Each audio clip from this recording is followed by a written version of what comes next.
ಶ್ರೀ ಗುರುಭ್ಯೋ ನಮಃ. ಹರಿ ಓಂ. ಆತ್ಮೀಯರೇ, ವಂದನೆಗಳು.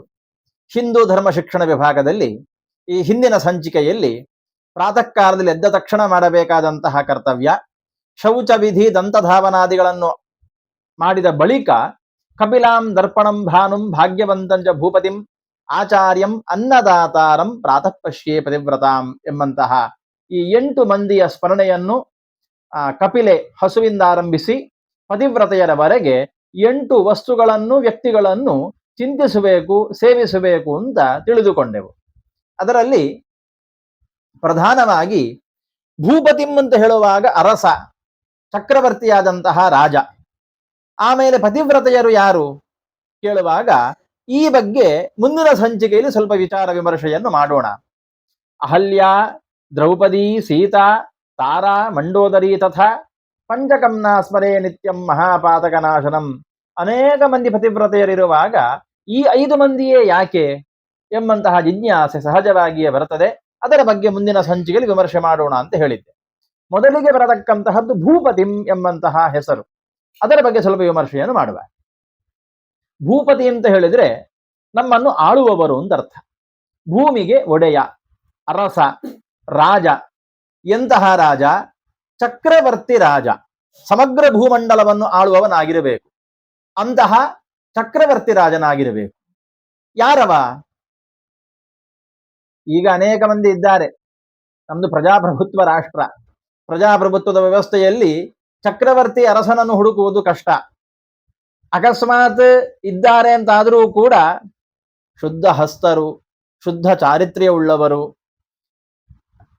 ನಾನಾ ವಿಧದ ದುರಾಚಾರಗಳಿಂದ ದೂರವಾಗಿರುವವರು ಸಿಗತಕ್ಕಂತಹದ್ದಂತಹದ್ದು ಇನ್ನೂ ಕಷ್ಟ.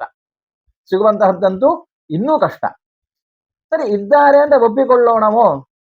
ಅಕಸ್ಮಾತ್ ಅವರಲ್ಲಿ ಏನಾದ್ರೂ ಇವತ್ತಲ್ಲ ನಾಳೆ ದೋಷಗಳು ಕಂಡು ಬಂದ್ರೆ ಆವಾಗ ನಾವು ಪಶ್ಚಾತ್ತಾಪ ಪಡತಕ್ಕಂತಹ ವ್ಯವಸ್ಥೆ, ಅವಕಾಶವನ್ನು ಒದಗಬಹುದು. ಅದಕ್ಕೋಸ್ಕರ ಅವರು ಯಾರೂ ಬೇಡ. ಪೂರ್ವ ಕಾಲದಲ್ಲಿ ಈ ಮಣ್ಣಿನ ಇತಿಹಾಸದಲ್ಲಿ ಯಾರೆಲ್ಲ ನಮ್ಮನ್ನು ಧರ್ಮ ಮಾರ್ಗದಲ್ಲಿ ಪ್ರಜಾರಂಜಕರಾಗಿ ಈ ಭೂಮಿಯನ್ನು, ದೇಶವನ್ನು ಆಳಿದ್ದಾರೋ ಅಂತಹ ಚಕ್ರವರ್ತಿಗಳ ಸ್ಮರಣೆಯನ್ನು ಮಾಡುವ, ಅವರ ಕಥೆಗಳನ್ನು ಮನನ ಮಾಡುವ, ತನ್ಮುಖೇನ ನಮ್ಮಲ್ಲಿ ಧರ್ಮ ಜಾಗೃತಿಯನ್ನು, ಭಗವದ್ಭಕ್ತಿಯನ್ನು ಬೆಳೆಸಿಕೊಳ್ಳೋಣ. ಹಾಗಾದ್ರೆ ಯಾರು ಆ ಚಕ್ರವರ್ತಿಗಳು? ಶಾಸ್ತ್ರ, ಅವರು ಕೂಡ ಅನೇಕ ಮಂದಿ ಇದ್ದಾರೆ. ಆದರೆ ಅದರಲ್ಲಿ ಪ್ರಧಾನರನ್ನು ಶಾಸ್ತ್ರ ಒಂದು ಪಟ್ಟಿ ಮಾಡಿ ಹೇಳುತ್ತದೆ. ಯಾರದು?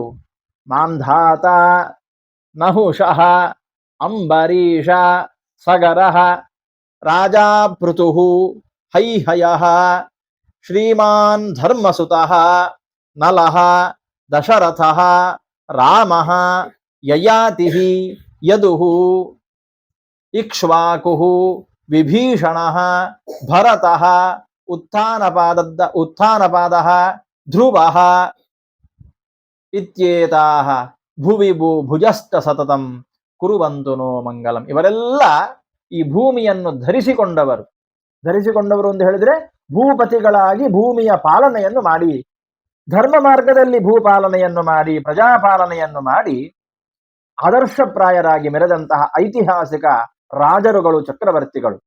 ಇಂತಹವರು ಸದಾ ಭಗವದ್ಭಕ್ತರಾಗಿದ್ದುಕೊಂಡು ಧರ್ಮ ಮಾರ್ಗದಲ್ಲಿ ಇದ್ದ ಕಾರಣ ಎಲ್ಲ ರಾಜರಿಗೂ ಕೂಡ ಆದರ್ಶಪ್ರಾಯರು. ಅಂತಹವರ ಸ್ಮರಣೆಯನ್ನು ಮಾಡುವ ಮುಖಾಂತರ, ಅವರ ಸ್ಮರಣೆ ಹೇಳಿದ್ರೆ ನಾಮಸ್ಮರಣೆ ಮಾತ್ರ ಅಲ್ಲ, ಅವರ ನಾಮಸ್ಮರಣೆಯನ್ನು ಮಾಡುವಾಗ ಅವರ ಜೀವನದ ಹಿಂದಿರತಕ್ಕಂತಹ ಚರಿತ್ರೆಯನ್ನು ನಾವು ಸ್ಮರಿಸಿಕೊಳ್ಳಬೇಕು. ಸಹಜವಾಗಿಯೇ ಪ್ರಶ್ನೆ ಬರಬಹುದು, ಅಲ್ಲ ಪ್ರಾತಃ ಕಾಲದಲ್ಲಿ ಎದ್ದು ಇದನ್ನೆಲ್ಲ ಮಾಡ್ತಾ ಕೂರ್ಲಿಕ್ಕೆ ಸಮಯ ಅವಕಾಶ ಎಲ್ಲಿದೆ ಅಂತ. ನಮಗೆ ಈ ಕಥೆಗಳನ್ನು ಕೇಳುವಾಗ ಬಹಳ ಸಮಯ ವ್ಯಯ ಆಗ್ತಾ ಉಂಟು ಅಂತ ಅನಿಸ್ತದೆ. ಆದರೆ ನೀವು ಒಮ್ಮೆ ಅಭ್ಯಾಸ ಆಗುವವರೆಗೆ ಸ್ವಲ್ಪ ಸಮಯ ತೆಗೆದುಕೊಳ್ಳಬಹುದು. ಅಭ್ಯಾಸ ಆದ ನಂತರ ಒಬ್ಬ ವ್ಯಕ್ತಿಯ ಹಿನ್ನೆಲೆಯನ್ನು ಒಂದು ಕ್ಷಣದಲ್ಲಿ ಚಿಂತನೆ ಮಾಡಲಿಕ್ಕೆ ಸಾಧ್ಯ. ಪ್ರಾತಃ ಕಾಲದಲ್ಲಿ ಏನೆಲ್ಲ ಕರ್ಮಗಳನ್ನು ಶಾಸ್ತ್ರ ವಿಧಿಸ್ತದೋ ಅದೆಲ್ಲವೂ ಕೂಡ ಹೆಚ್ಚಂದರೆ 1 ಗಂಟೆಯ ಅವಧಿ. ಅಷ್ಟು ಬೇಡ, ನಿಧಾನವಾಗಿ ಮಾಡುತ್ತಾ ಹೋದ್ರೆ 1 ಗಂಟೆಯ ಅವಧಿ. ಆ 1 ಗಂಟೆಯ ಅವಧಿಯಲ್ಲಿ ಎಲ್ಲ ಕ್ರಿಯೆಗಳನ್ನು ಕರ್ಮಗಳನ್ನು ಕರ್ಮಗಳನ್ನು ಮುಗಿಸಿ ಬಿಡಬಹುದು. ಪ್ರಾತಃ ಕಾಲದಲ್ಲಿ ಮಾಡಬೇಕಾದಂತಹ ಕ್ರಿಯೆಗಳನ್ನು ಮುಗಿಸಿ ಬಿಡಬಹುದು. ನಾನು ಯಾಕೆ ಈ ಮಾತನ್ನು ಹೇಳ್ತಾ ಇದ್ದೇನೆ ಹೇಳಿದ್ರೆ, ಸಹಜವಾಗಿ ಇದನ್ನೆಲ್ಲ ಕೇಳುವಾಗ ನಿಮ್ಮ ಮನಸ್ಸಿನಲ್ಲಿ ಯೋಚನೆ ಬರ್ಬೋದು, ಯಾರಪ್ಪ ಇದನ್ನೆಲ್ಲ ಮಾಡ್ತಾ ಕೂರ್ಬೋದು, ಇದನ್ನೆಲ್ಲ ಸ್ಮರಣೆ ಮಾಡ್ತಾ ಕೂರುವವರು ಯಾರು ಅಂತ. ಅದಕ್ಕೆ ಉತ್ತರ ಇದೆ, ಅದನ್ನು ಮುಂದಿನ ಭಾಗದಲ್ಲಿ ಅವಕಾಶ ಸಿಕ್ಕಾಗ ನೋಡುವ. ಅಂತೂ ನಮ್ಮ ಪ್ರಸ್ತುತ ವಿಷಯ ಭೂಪತಿ, ರಾಜರ ಸ್ಮರಣೆ. ಯಾರು ರಾಜರು, ಯಾರು ಚಕ್ರವರ್ತಿಗಳು ಅಂತ ಕೇಳಿದ್ರೆ, ಈ ಮಾಂಧಾತಾದಿ ಇಷ್ಟು ಮಂದಿಯ ಹೆಸರನ್ನು ಜ್ಞಾನಿಗಳು ಋಷಿಗಳು ನಮಗೆ ನಿರ್ದೇಶನ ಮಾಡಿಕೊಟ್ಟಿದ್ದಾರೆ, ಇವರ ಸ್ಮರಣೆಯನ್ನು ನಿರಂತರ ಮಾಡಿ. ಆಮೇಲೆ ಪತಿವ್ರತಾಂ ಭೂಪತಿಂ ಅನ್ನದಾತಾರಂ ಪ್ರಾತಃ ಪಶ್ಯೇ ಪತಿವ್ರತಾಂ, ಪತಿವ್ರತೆಯರ ಸ್ಮರಣೆಯನ್ನು ಮಾಡಬೇಕು. ಅಹಲ್ಯ, ದ್ರೌಪದಿ, ಸೀತಾ, ಹಿಂದೆ ಇದರ ಬಗ್ಗೆ ಸ್ವಲ್ಪ ಹೇಳಿದ್ದೇನೆ. ಆದರೆ ಅವರೇ ಯಾಕೆ, ಈ 5 ಮಂದಿಯೇ ಯಾಕೆ? ಸತಿ ಸಾವಿತ್ರಿ ಇದ್ದಾಳೆ, ಬೇಕಾದಷ್ಟು ಪಟ್ಟಿ ಮಾಡ್ತಾ ಹೋದರೆ ಒಂದಲ್ಲ ಎರಡಲ್ಲ, ಮೈತ್ರೇಯಿ, ಅನೇಕ ಮಂದಿ ಸಿಗ್ತಾರೆ, ಅರುಂಧತಿ. ಅದನ್ನೆಲ್ಲ ಪಟ್ಟಿ ಮಾಡ್ತಾ ಕೂರುವಂತಹ ಕಾರ್ಯಕ್ಕೆ ಕೈ ಹಾಕಿದರೆ ಅದು ಮುಗಿಯದೆ ಇರತಕ್ಕಂತಹ ವ್ಯವಸ್ಥೆ ಆದೀತು.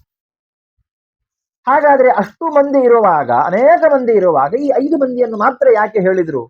ಸಹಜವಾದಂತಹ ಪ್ರಶ್ನೆ. ಯಾಕೆ ಅಂತ ಹೇಳಿದ್ರೆ, ಈ 5 ಮಂದಿಯು ಸಮಾಜದಲ್ಲಿ ಆಗಿನ ಕಾಲದಲ್ಲಿ ಸಂಶಯಕ್ಕೆ ಅವಕಾಶವನ್ನು ಕೊಟ್ಟವರಾಗಿದ್ರು. ಇವರು ಕೊಟ್ಟದ್ದಲ್ಲ, ಪರಿಸ್ಥಿತಿ ಹಾಗೆ ಮಾಡಿತು. ಅಹಲ್ಯ ಗೌತಮರ ಮಡದಿ. ಇಂದ್ರ ಆ ಅಹಲ್ಯೆಯ ರೂಪಕ್ಕೆ ಮನಸೋತು ತಾನು ಗೌತಮರ ವೇಷವನ್ನು ಧರಿಸಿ ಬಂದು, ಮಾಯಾವೇಷದಿಂದ ಬಂದು ಅಹಲ್ಯೆಯನ್ನು ಬಲಾತ್ಕರಿಸಿದ. ಈ ವಿಷಯ ಗೌತಮರಿಗೆ ಗೊತ್ತಾಯಿತು. ಅಹಲ್ಯೆಯ ಪಾತಿವ್ರತ್ಯ ನಾಶ ಆಯಿತು ಅಂತ ಅವರಿಗೆ ಶಾಪವನ್ನು ಕೊಟ್ಟರು, ಕಲ್ಲಾಗಿ ಬಿದ್ದಿರು ಅಂತ ಶಾಪ ಕೊಟ್ಟರು. ಆಕೆ ಕಾಲಿಗೆ ಬಿದ್ದು ಪಶ್ಚಾತ್ತಾಪದಿಂದ ಗೋಗರೆದಾಗ, ನನ್ನ ತಪ್ಪಿಲ್ಲ ಅಂತ ಗೋಗರೆದಾಗ, ಕರಗಿದ ಮನಸ್ಸುಳ್ಳಂತಹ ಗೌತಮರು ಕೊಟ್ಟ ಶಾಪವನ್ನು ಹಿಂಪಡೆಯಲಿಕ್ಕೆ ಸಾಧ್ಯ ಇಲ್ಲ, ಆದರೆ ಭಗವಂತನ ಪಾದಧೂಳಿಯ ಸ್ಪರ್ಶದಿಂದ ನಿನ್ನ ಶಾಪ ನಿವೃತ್ತಿಯಾಗ್ತದೆ ಅಂತ ಹೇಳಿದ್ರು.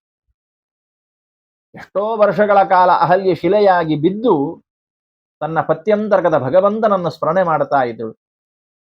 ವಿಶ್ವಾಮಿತ್ರರು ಜನಕಪುರಿಗೆ, ಮಿಥಿಲಾ ದೇಶಕ್ಕೆ ರಾಮ ಲಕ್ಷ್ಮಣರನ್ನು ಕರ್ಕೊಂಡು ಹೋಗಬೇಕಾದ್ರೆ ಮಾರ್ಗದಲ್ಲಿ ಸಿಕ್ಕಂತಹ ಶಿಲೆಯ ರೂಪದಲ್ಲಿದ್ದಂತಹ ಅಹಲ್ಯೆಗೆ ರಾಮನ ಪಾದಸ್ಪರ್ಶ ಆಗ್ತದೆ. ಅಹಲ್ಯೆ ನಿಜ ರೂಪವನ್ನು ಪಡ್ಕೊಳ್ತಾಳೆ. ಮಹಾಪತಿವ್ರತೆ ಅಹಲ್ಯೆ, ಅಂತಹವಳ ಸ್ಮರಣೆಯನ್ನು ಮಾಡಬೇಕು. ದ್ರೌಪದಿ ಪಂಚಪತಿಯರನ್ನು ಹೊಂದಿದವಳು. ಅವಳು ಯಾವ ರೀತಿಯಲ್ಲಿ ಪತಿವ್ರತೆ ಎಂಬುದಾಗಿ ಕೌರವರು ಜೂಜಾಟದ ಸಂದರ್ಭ ಪ್ರಶ್ನೆ ಮಾಡಿದ್ರು. ಸಮಾಜದಲ್ಲಿಯೂ ಈ ಪ್ರಶ್ನೆ ಸಹಜವಾಗಿ ಕೌರವರನ್ನೇ ಹೆಚ್ಚಾಗಿ ಹೃದಯದಲ್ಲಿ ಹೊತ್ತುಕೊಂಡಂತಹ ಈಗಿನ ಕಾಲದ ಜನರಲ್ಲಿ ಇಂತಹ ಸ್ಮರಣೆ, ಇಂತಹ ಯೋಚನೆ ಬರಲಿಕ್ಕೆ ಸಾಕು ಬರ್ತಾ ಇದೆ. ನಾವು ಕಾಣ್ತಾ ಇದ್ದೇವೆ, ಬುದ್ಧಿಜೀವಿಗಳು ಅಂತ ಕರೆಸಿಕೊಂಡವರು, ಪ್ರಗತಿಪರರು ಅಂತ ಕರೆಸಿಕೊಂಡವರು ಈ ರೀತಿಯ ಪ್ರಶ್ನೆಯನ್ನೆಲ್ಲ ಮಾಡ್ತಾರೆ. ಅಂತಹವರಿಗೂ ಉತ್ತರ ಕೊಡುವುದಕ್ಕೋಸುಗ ನಿಮ್ಮಲ್ಲಿಯೂ ನಮ್ಮಲ್ಲಿಯೂ ಪ್ರಶ್ನೆ ಬರ್ಬೋದು, ಅದು ಹೇಗೆ ಪತಿವ್ರತೆ ಅಂತ. ಅದು ಬಹುದೊಡ್ಡ ಕಥೆ. ಅದನ್ನು ಮತ್ತೊಂದು ಸಂಚಿಕೆಯಲ್ಲಿ, ಮತ್ತೊಂದು ಅಂಕಣದಲ್ಲಿ, ಮತ್ತೊಂದು ಕಾಲದಲ್ಲಿ ಅದನ್ನು ವಿಮರ್ಶೆ ಮಾಡೋಣ. ಅಂದು ಪಂಚಪತಿಗಳನ್ನು ಹೊಂದಿದವಳಾಗಿದ್ರೂ ಕೂಡ ಅವಳ ಪಾತಿವ್ರತ್ಯಕ್ಕೆ ಯಾವತ್ತಿಗೂ ಭಂಗ ಇಲ್ಲ.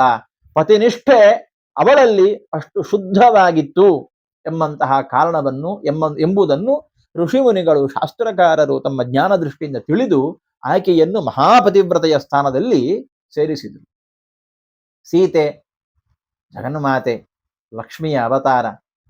ಗೊತ್ತೇ ಇದೆ, ರಾವಣ ಅಪಹಾರ ಮಾಡಿಕೊಂಡು ಹೋದಾಗ ಲೋಕಾಪವಾದಕ್ಕೆ, ಅಗ್ನಿ ಪರೀಕ್ಷೆ ಆದ ನಂತರವೂ ಲೋಕಾಪವಾದಕ್ಕೆ ಗುರಿಯಾದಳು. ಇಲ್ಲ, ಯಾವ ಕಾಲಕ್ಕೂ ಆಕೆಯನ್ನು ಸಂಶಯದ ದೃಷ್ಟಿಯಲ್ಲಿ ನೋಡಬೇಡಿ. ಮಹಾಪತಿವ್ರತೆ, ಜಗಜ್ಜನನಿ, ಮಹಾಲಕ್ಷ್ಮಿಯ ಅವತಾರ ಅವಳು. ಅಂತಹ ಸೀತೆಯನ್ನು ಸಂಶಯದ ದೃಷ್ಟಿಯಲ್ಲಿ ಕಾಣಬೇಡಿ. ಆಕೆ ಮಹಾಪತಿವ್ರತೆ ಎಂಬ ದೃಷ್ಟಿಯಿಂದ ಆಕೆಯನ್ನು ವಿಶೇಷವಾಗಿ ಸ್ಮರಣೆ ಮಾಡಲಿಕ್ಕೆ ಹೇಳಿದರು, ಸೀತಾ ಮಾತೆಯನ್ನು. ಆಮೇಲೆ ಕೊನೆಗೆ ಉಳಿದವರು ತಾರೆ, ಮಂಡೋದರಿ. ಪ್ರಾಯಃ ಈ ತಾರೆಯ ವಿಷಯ ಇಂದಿನ ಸಮಾಜಕ್ಕೆ ಗೊತ್ತೇ ಇಲ್ಲ. ಯಾರು ಈ ತಾರೆ? ಇಬ್ಬರಿದ್ದಾರೆ. ಆದರೆ ಪ್ರಧಾನವಾಗಿರತಕ್ಕಂತಹದ್ದು ಬೃಹಸ್ಪತ್ಯಾಚಾರ್ಯರ ಮಡದಿ. ಅಲ್ಲಿಯೂ ಆಕೆಯ ಸೌಂದರ್ಯಕ್ಕೆ ಮಾರು ಹೋಗಿ, ಅದ್ಭುತ ಸೌಂದರ್ಯ ಉಳ್ಳವಳು, ಆಕೆಯ ಸೌಂದರ್ಯಕ್ಕೆ ಮಾರು ಹೋದಂತಹ ಚಂದ್ರ ಆಕೆಯನ್ನು ಬಲಾತ್ಕರಿಸಿದ. ಅದರಲ್ಲಿ ಹುಟ್ಟಿದವ ಬುಧ. ಬಲಾತ್ಕಾರಕ್ಕೆ ಒಳಗಾದವಳು. ಅವಳನ್ನು ಯಾವ ದೃಷ್ಟಿಯಲ್ಲಿ ಕಾಣಬೇಕು ಎಂಬಂತಹ ಸಂದೇಹ ಸಮಾಜದಲ್ಲಿ ಉಂಟಾದಾಗ ಆಗ ಶಾಸ್ತ್ರಕಾರರು, ಜ್ಞಾನಿಗಳು, ಋಷುಮುನಿಗಳು ನಿರ್ದೇಶನ ಮಾಡಿದ್ರು, ಇಲ್ಲ, ಅವಳನ್ನು ಸಂದೇಹದಲ್ಲಿ ಕಾಣಬೇಡಿ. ಬಲಾತ್ಕಾರಕ್ಕೆ ತುತ್ತಾದವಳೇ ವಿನಃ ಸ್ವಬುದ್ಧಿಯಿಂದ ಅವಳು ಹೋದವಳಲ್ಲ. ಹಾಗಿರುವಾಗ ಆಕೆ ಮಹಾಪತಿವ್ರತೆಯರ ಸ್ಥಾನದಲ್ಲಿ ಸೇರುವವಳು.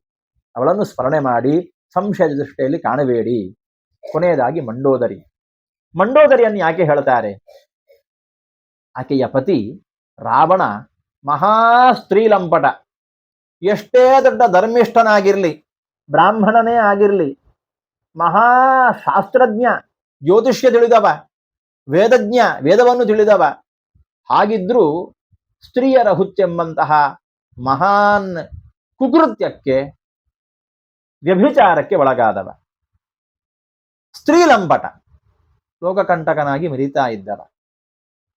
ಅಂತಹವನ ಮಡದಿಯಾಗಿದ್ರೂ ಕೂಡ ತನ್ನ ಗಂಡ ಎಂತಹವನೇ ಆಗಿರಲಿ, ತಾನು ಶುದ್ಧ ಚಾರಿತ್ರವುಳ್ಳವಳಾಗಬೇಕೆಂಬ ಕಾರಣದಿಂದ ತನ್ನ ಶುದ್ಧತೆಯನ್ನು, ಪಾತಿವ್ರತ್ಯವನ್ನು ಕಾಪಾಡಿಕೊಂಡು ಬಂದು ಪತಿಭಕ್ತಿಯನ್ನು ಮೆರೆದವಳು ಮಂಡೋದರಿಯಾದ ಕಾರಣ ಆ ಮಂಡೋದರಿಯನ್ನು ಕೂಡ ಮಹಾಪತಿವ್ರತೆಯರ ಸ್ಥಾನದಲ್ಲಿ ಶಾಸ್ತ್ರಕಾರರು ಸೇರಿಸಿದರು.